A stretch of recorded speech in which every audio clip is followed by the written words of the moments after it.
స్వాధీనత సర్వనామం.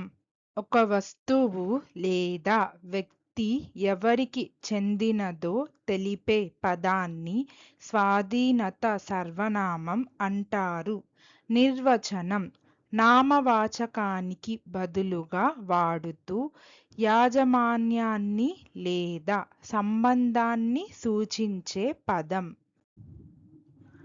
ముఖ్య పదాలు: నాది, చివరి నిర్ణయం నాది, నీది, ఈ పుస్తకం నీది, అతనిది, ఈ ఇల్లు అతనిది, ఆమెది, ఆ ఆలోచన ఆమెది, మనది లేదా మాది, ఈ తోట మనది, వారిది, ఆ నిర్ణయం వారిది.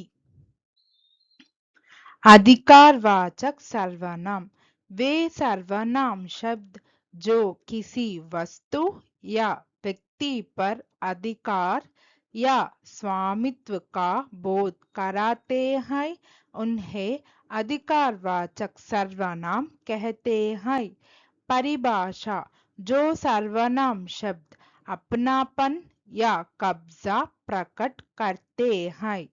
मुख्य शब्द: मेरा, आखिरी फैसला मेरा है।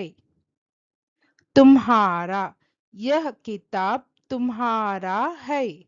उसका, यह उसका घर है। उसकी, वह विचार उसकी थी। हमारा, यह बगीचा हमारा है। उनका, यह फैसला उनका है। Possessive pronoun: a possessive pronoun is a word used to indicate that something belongs to someone. It replaces a noun or noun phrase to avoid repetition. Keywords: mine, the final decision is mine. Yours, this book is yours. His, this is his house. Hers, the idea was hers. Ours, this garden is ours. Theirs, that decision is theirs. Thank you. Please like, share, subscribe our YouTube channel Sri the Translation.